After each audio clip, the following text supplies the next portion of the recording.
It is Friday, April 13th. It's about 9 a.m. It's Friday the 13th. Ooh, spooky.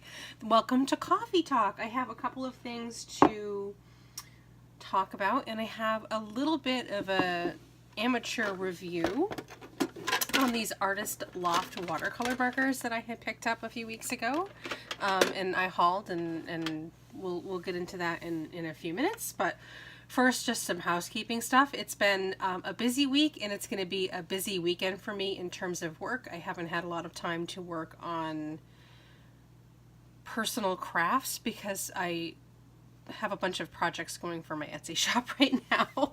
Earlier this week, I had alluded to a large project that I was working on for the shop. Well, that's done, and pretty much the second that finished, I had like 3 other orders come in that I'm working on. Actually 4, because I just remembered one that I haven't actually done a mock-up for it yet, but I'll make myself a little note to contact her. She's a regular customer who just emailed me last night, and it just occurred to me that, shoot, she asked me to do something for her. So I've been kind of working with those this week, and I'll be working on filling those orders throughout the weekend. So hopefully I'll have some downtime to work on a couple of fun projects in between here and there. Basically, what I have going, I have 3 different parties that I'm working on decor for this weekend. I have a birthday party, I have a graduation party, and what I suspect is a wedding.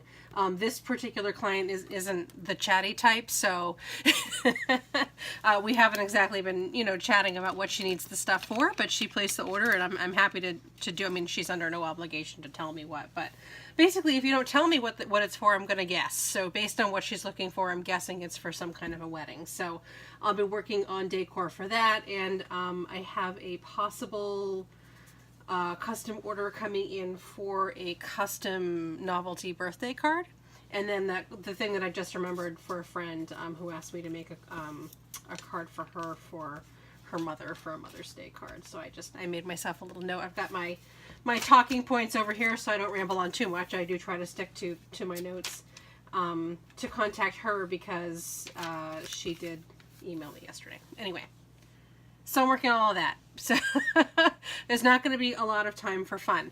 But what I have been doing for fun pretty much kind of before it got a little bit busier is I had been playing with my Hero Arts April kit a little bit. This lovely stamp set and die set that I hauled earlier this week that you guys have already seen, and I'm having a lot of fun with this one.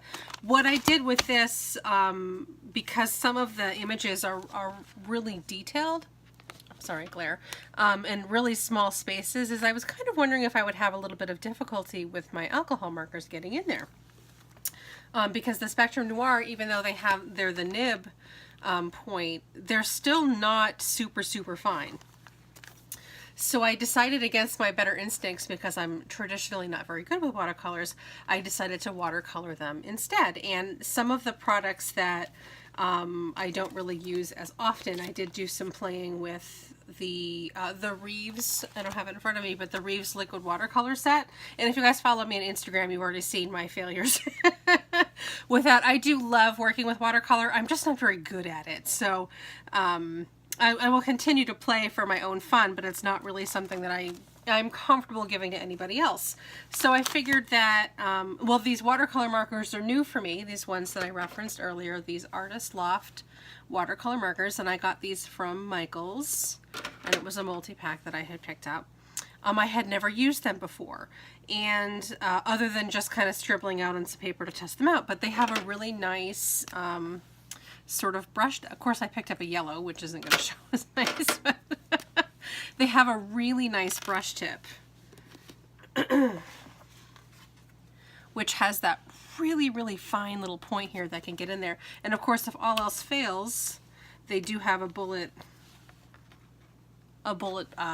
tip as well. It's just not quite as fine as this brush nib right here. So I was thinking that it would probably be pretty nice to get into some of these little spaces, and I had never really used them before. So what I did was I stamped out a bunch of images, and I heat embossed them with clear embossing powder over VersaBlack VersaFine ink. And then I just kind of dropped a little bit of color into the spots, and then I dipped my paintbrush in the tiniest little bit of water and went to blend it out. And lo and behold, it was really, really fun.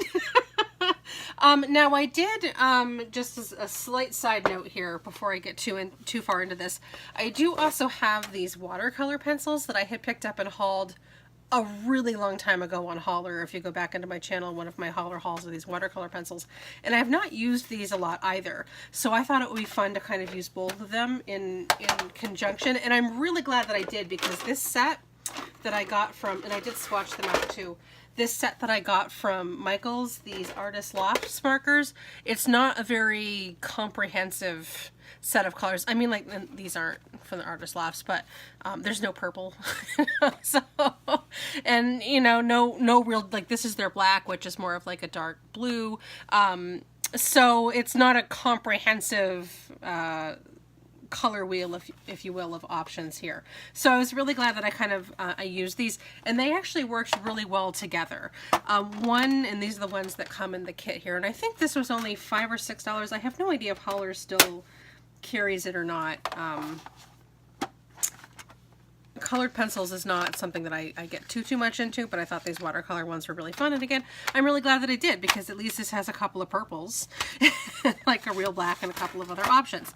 But the one downside to the watercolor pencils, coloring over, sorry, that crash was one of my cats, and I have no idea what it is over there in the corner. I'm going to have to get up and check in a minute. Coloring over heat embossed images. What I did not think would happen, it didn't even occur to me until it started happening, but on some of the images, see, like on this cactus right here, how it has the little individual spikes on here, which obviously stamp out in heat emboss. So when I was coloring over it, the pencil was picking off the heat embossing. Now it was just clear, so it still had the black VersaFine down below, but it was picking it off and it was making kind of a mess. So lesson learned, and now I know that these are for either not over heat embossing or just use them in larger areas. Like I used them in the cake part just fine. I just didn't go anywhere near the heat embossing, and I didn't have any issues with that. So lesson learned. But they did work really nicely together in terms of offering some colors. Now I do have a couple of Tim Holtz markers, and just two of them that I had never really used before. Same concept as the Artist Loft ones here, and they even have the same brush tip. And these were fun to use. I'm not sure if I like them enough to collect them all. Okay, I do like them, but I'm not sure if I need another whole set of Tim Holtz colors. Because I already have all of the, you know, Distress inks and stuff, so I might just stick with a different brand for collecting more colors in watercolor markers, just to kind of get away a little bit from the color palette. Not that I don't love it, but again, you know what I mean. I already have all the things. Let's try some different color palettes. And then this one has a really fine tip, like almost like a ballpoint pen. And I actually found that this tip was really helpful with getting into a couple of really small detail places, like on the this gentleman mouse here playing his instrument, and he has a couple of small buttons and stuff, so that little tip was really helpful in getting in there to color those.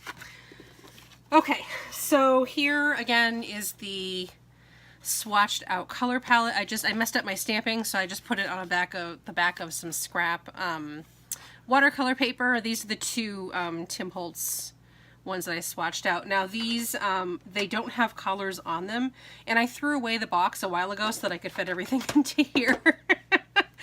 So I don't know if the box maybe had some colors. So basically when I was swatching it out, I just kind of made up my own colors. And then I got out my label maker and I labeled each marker with the color that I had made up. So I didn't make up anything too wild. Like, you know, this isn't like cherry blossom or anything. I literally just like red, blue, teal, yellow, red, that sort of thing. So, so these are my made up colors.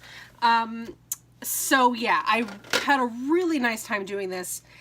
And I really like, I feel like kind of a traitor for saying this because I spent so long and I spent so much money collecting all my Spectrum Noir markers. But there are so many of them and they take up so much room. It was almost freeing a little bit just having these markers to color with, I guess is the way that I want to say it. Like, it didn't take up too much space on my desk. I could go and sit in my chair with just like a clipboard on my lap, and I could color just keeping this next to me and just pulling from here. Instead of, you know, coloring with my Spectrum Noir, if I want to relax in the chair, I have to pull out like everything. And they're smaller and they're lighter. And I'm thinking that for this summer, this spring, I usually bring some sort of coloring project or other project with me when I go to Leah's games and practices. This is going to be a lot more portable than all of the Spectrum Noir markers. But the downside is, and I don't have any familiarity with any of the other products on the market, so I'm not speaking about the Zig markers or the Tombow or anything. With these ones, it seemed as if I didn't put the water to the paper pretty much right away. It dried too fast to get a really nice blend out of, and you can see kind of the example for that here on this blue one that I did. I laid down the color, and then it was probably a good minute before I got back to it and put the water on the paper to spread it out. And you see how it still kind of like left, it didn't spread out evenly. It just kind of left that blob. Whereas like if you look at this one here, I put the water to the paper immediately, and it blended out immediately. So you can definitely tell even in my swatch which ones I blended out immediately and which ones kind of sat for a minute. So these markers are not going to be ideal for the intent to watercolor. I think just regular coloring, they'd be fine if I was just going to color a whole image solid and leave it. But for watercoloring, unless I can somehow work out some kind of a way to bring actual water with me and a brush. My water brush itself is not very good, so that might need replacing. That might be something worth looking into. These are not going to be great for coloring on the go and then coming back later to actually put the water to the paper and color it out. Now that is just these markers. I've never used a Zig, I've never used a Tombow, so I don't know if they're all that way or if it's just because these are, you know, kind of the bottom of the line, really inexpensive. So if you happen to know, then please let me know if the Zig or the Tombow do this too, because I would really like to know. And I'm probably not even explaining it right because I'm just such a newbie with this. I'm probably not even using the right terms to describe what's going on with the color blending. But basically, I had so much fun with these and I enjoyed them so much. And the reason why I went with this small economical package was because I wanted to try it out, because I didn't know if I would be any good at it, because I'm not very good at traditional watercolor, anything like that. Before I drop the big bucks on something big like Zig or Tombow, I really wanted to try them out. And I had a blast with them. And even if this isn't going to be the coloring on the go project for me, I had enough fun with them, and I thought that I did a pretty nice job considering I was completely new at this whole thing, to definitely very slowly invest in some other colors. So I'm very excited about that. And like I said, what I did already, I already told you, I stamped out just all of the images, and then I just sat here and I colored them. And then I die cut them out when they were dry, and I had a lot of fun. A couple of things, I think it's called a maraca. This maraca here and these flower pots do not have dies, so they will have to be fussy cut out, and I did fussy cut them out. So let me get some white paper here and I'll show you all the little different images. Now these are all with the watercolor pens, and to a smaller degree the watercolor crayons as well in some of the larger spaces. Oh, this one, now that it's on the paper, this kind of decorative piece here doesn't have a die either, so I fussy cut that out. So here we go. This is my coloring. I just had so much fun, guys. It's definitely worth looking into. And not that I don't enjoy my Spectrum Noir markers, but this was kind of like a whole new avenue, a whole new thing to do that I actually liked. And I never thought that I really could, because I'm not very good at watercoloring in general. So even, you know, with traditional watercolors, getting a blob of it on your paintbrush and plopping it into the image, and it never works out for me, and it always looks like crap whenever I do it, no matter what I do. I've even done tutorials alongside other YouTubers and pause it and try to catch up, and just everything that I always did just looks like crap, except for this. And there was nobody that was more surprised than me at how well that it was turning out and how much fun that I had. I literally just sat here and colored and colored and colored and colored, and it was like my heart was singing. So, and it solved the problem of what to do with these really tiny spaces, because these are really small places to color. And let me grab a Spectrum Noir marker. I don't have, actually I do have a Copic. I don't have Copics in the sense that I have Copics. I have like 2 Copics. I have a black and a blender. Just because the nib here on the Spectrum Noir, it's not as fine as the nib on these watercolor markers. Oh, I'm sorry, I'm holding it terrible angle.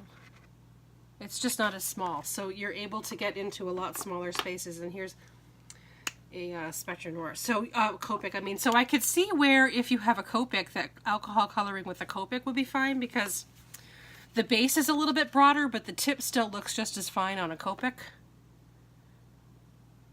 Maybe a little bit thicker. So, but I think it would probably still be okay, actually, if you're using a Copic. But again, I own 2 Copics.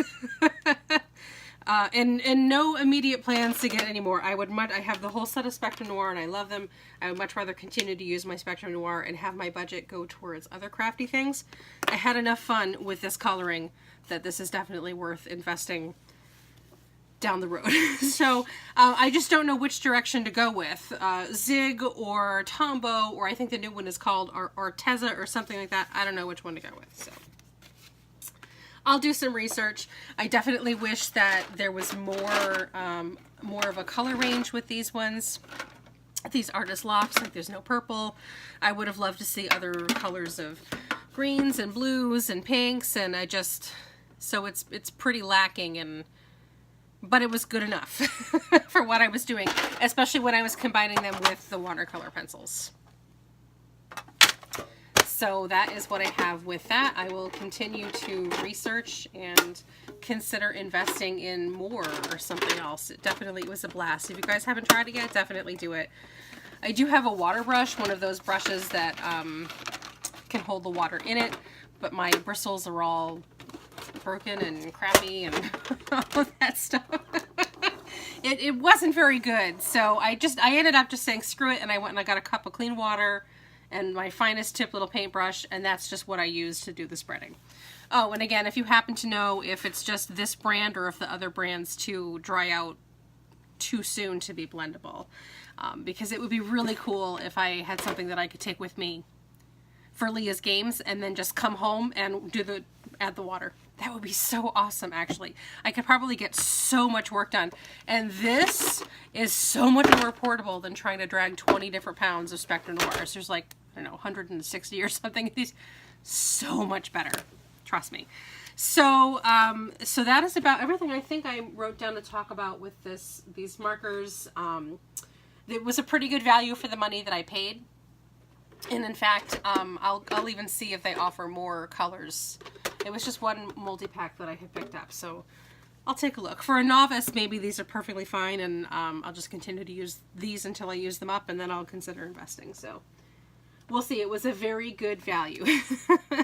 About this kit itself, this is as far as I've gotten on card making. I do have, I did take the time to sketch out some ideas that I'm going to be throwing together. I'm really excited about this kit. I do like it. I'm going to be doing some ink blending with these, these inks. I'm pretty sure that this Fiesta Teal is really close to a color that we got in another kit. Yeah, it might even be. I think this one came from the December kit. So we'll see. I'll put that here to remind myself to swatch them both out and see if they're the exact same color. They might just be. They look that way from the cap. I do hope to get some more work on this. Sorry, I got a bit of a fuzzy in there.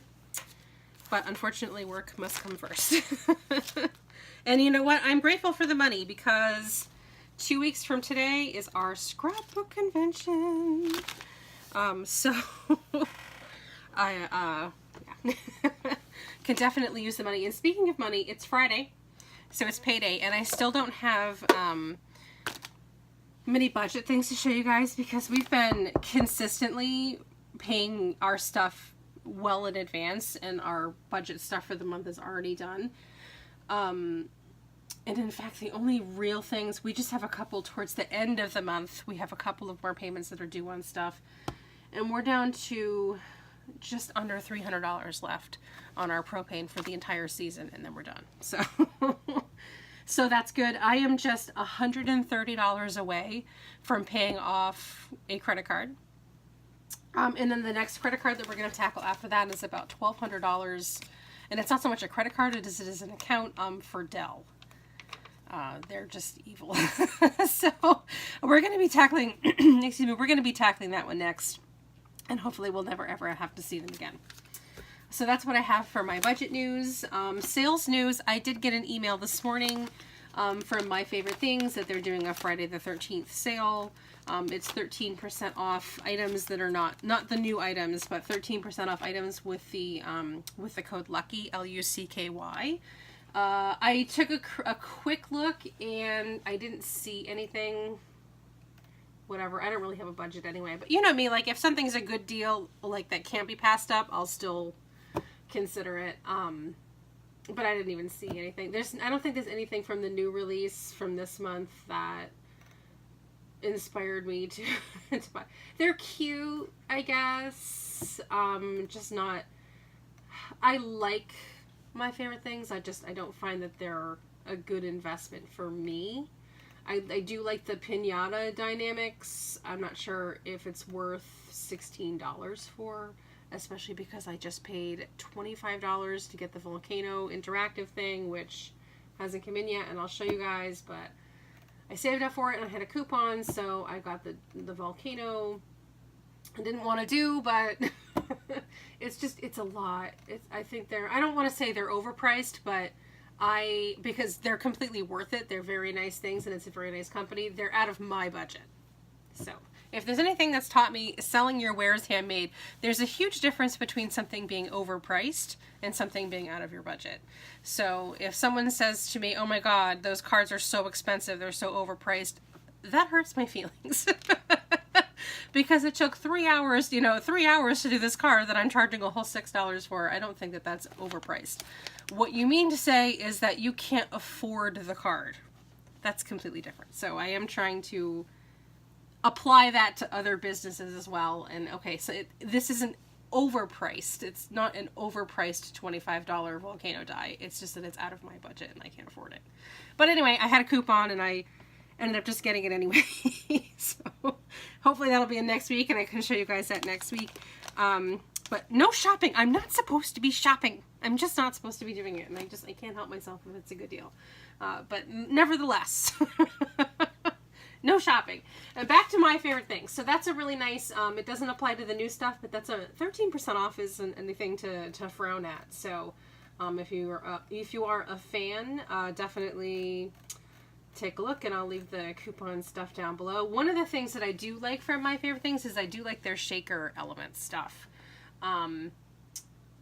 However, I think that I might like the shaker stuff from Queen & Company a little bit more. So as you guys know, I already have a Queen & Company kit that I've been waiting to get into, and I just haven't had the time to get into it yet. I'm going to try that and see how I like that, and then I'll try one of the My Favorite Things shaker elements, and then I'll compare them, and then I'll decide which one I'm going to collect and which one I'm not. So that is the My Favorite Thing news. We've already talked about Hero Arts and my projects. What my Destash news, I've been just so busy. I do have a couple of things that I've gotten on eBay so far if you were interested, and I'll add my eBay link down below in case anybody was still interested in anything that they missed out from my Destash. I think I managed to get 1, 2, 3, 4, 5, 6, 7, only like 7 things up. I'm hoping that today or tomorrow I can get up the the wood stamps, because I have so many of them. I'm probably just going to put them all into one lot and then open it up for bidding if you're interested in that. And then possibly the same thing with the embossing folders, because I still have quite a bit of those left as well. And get them up. And then I figured, you know, I'll do a monthly Destash every month until we move, because I have to get stuff out, and I'll just pull the stuff off of eBay and then do the Destash and let you guys pick and choose what you want for a week, and then if anything you don't want goes back on eBay. So that's how we're gonna do that. But I'm still very slowly getting stuff up on eBay.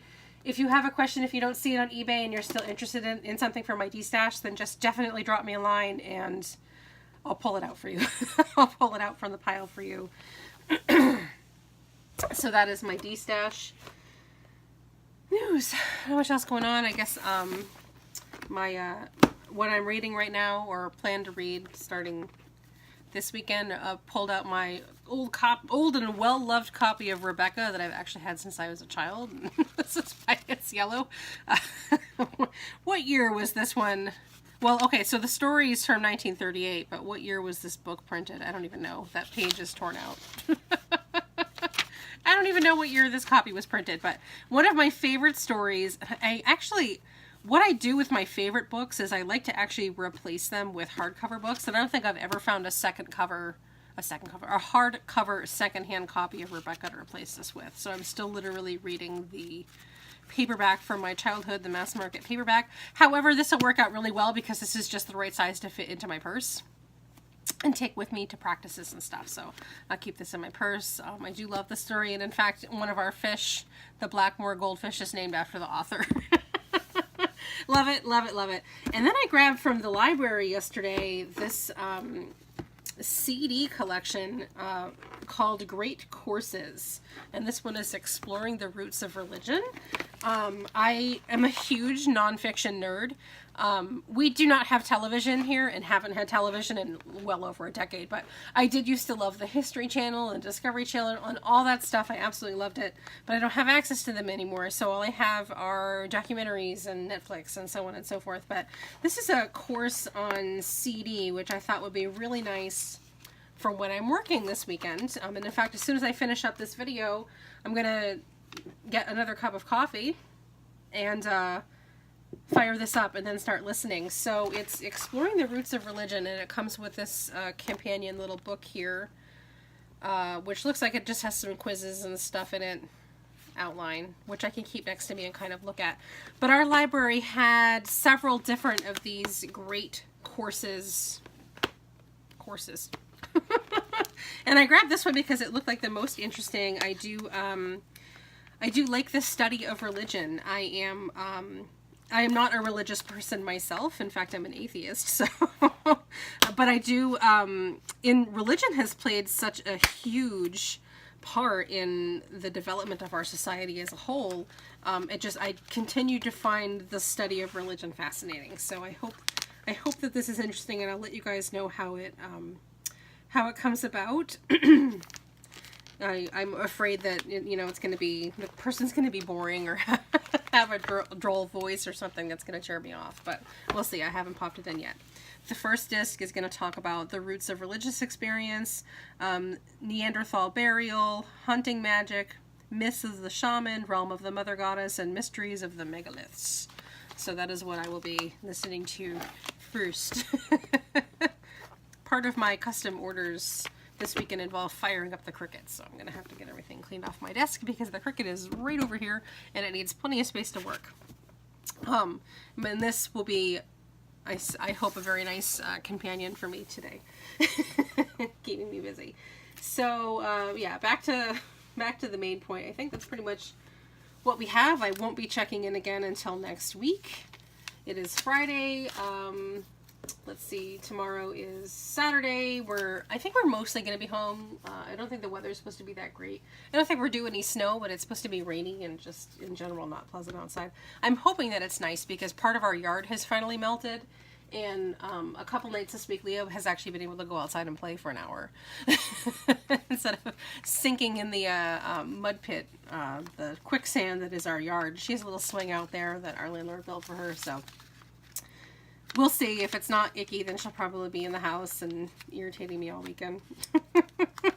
She's great. grounded this weekend anyway. If anybody knows how to get glitter slime out of carpet, please let me know. She let it dry, not slime, I'm sorry, putty. She let it dry into the carpet, and then it was buried underneath a pile of clothes, and I found it last night, and I just don't even know what. She's like, oh, I just dropped it there. And it's like, well, why did you just leave it there? I don't know. I tried to clean it up. You didn't get help? Like, we rent, so we're never going to see that security deposit back again. It was so dried, my husband actually got a kitchen knife and a hammer and had to, like, chisel it off, and it still left this huge glittery stain on the carpet. So if anybody knows how to tend to that. So she's grounded this weekend, aside from going to her practice. So it's probably going to be, grounding for her always is extra punishment for me, because that means she's always out here, I'm bored, and then gotta deal with that. But I don't know, maybe we'll do the shopping tomorrow, the weekly grocery shopping tomorrow, just to get out of the house and get her whining stop. And that will make things better for us on Sunday, because we normally do our grocery shopping on Sunday, but that's when her practice is, so we'll see. We definitely, at some point, we have to do grocery shopping this weekend. We have to clean the house. We have to try to clean up a glitter putty stain. I have to do crafting. 2 weeks from today is our trip. So, like a week from now, I'll be like, oh my gosh, I've got to make lists and do laundry and so on and so forth. So this weekend will be the one weekend to relax before my weekend of panic, because I'm definitely a planner. I do have also, I have 4 different letters here, pen pal letters that I do need to read and respond to. And actually, one of the reasons why I was trying to push getting this kit done is because I was going to make cards for my friends to write the letters with, but I'm afraid that this might have to take a back seat. So I do know a couple of my pen pals watch this channel. Hi guys! I am really, really trying to get caught up. I've just been straight out this week, but I have your letters and I'm so excited to read them, and I'm definitely not a read them, open them all up at once and read them. Like I keep them in order of how they came in, so I can respond to them in order, and I will open it and I will sit down and I will read and I will ponder and then I will write my response and so on and so forth. So I definitely don't rush at my pen pal mail, and I am trying to find the time to get to it. I'm just so tired, and then like by nighttime I'm tired and whatever. I guess some bad news. I decided to cancel my subscription to Card Making and Papercraft magazine. One of the things that I had noticed when I was doing the destash this month is that a lot of the things that I was destashing were the free gifts that came with the magazine. And then that got me thinking, well, if I don't need those, maybe I don't really need the magazines either, because I already have, like, this whole thing is all full of magazines. I have a huge pile of them in the cabinet over here to my left. Maybe I don't need so many magazines, and I do hang on to them for inspiration, but maybe I should stop. Something that I would like to do before we move this summer is maybe take photos of the particular pages in the magazines that I find inspiring and upload them to a photo saving service, and then maybe just destash the magazines. I'll recycle them or whatever. We'll see, but I definitely do not need all of those. I don't need to hang on to those things perpetually. So there we go. So I've decided to cancel my subscription, and I left this, this is actually my renewal notification, and I left it here on my desk because I did email them and ask them to unsubscribe me, and this is here to remind me to check and make sure that they actually did it. So I need to check on that later today. And also I have to call my doctor. I have a follow-up appointment on Monday. I'm probably not going to make it to, just because I'm having a scheduling conflict. My husband's been having to leave for work a lot earlier in the morning, so I've been having to take Leah to school, which is fine, but I can't take her to school and make it to my appointment at the same time, so I'm going to have to reschedule my appointment. But that is what I have, pretty much getting you guys all caught up on my week and everything happening this weekend. I'm going to check in with you guys next week, and hopefully I'll have some more stuff for you to show off. Obviously I don't, unless I have explicit permission that it's okay to do so, and nobody ever does. I probably will not show you what I've been working on for my customers, but do know that I'll be busy doing that this weekend, and then hopefully I'll still have some downtime this weekend to work on a little fun. But either way, I'll check on you guys next week. I hope you have a really nice weekend. Take care. Bye!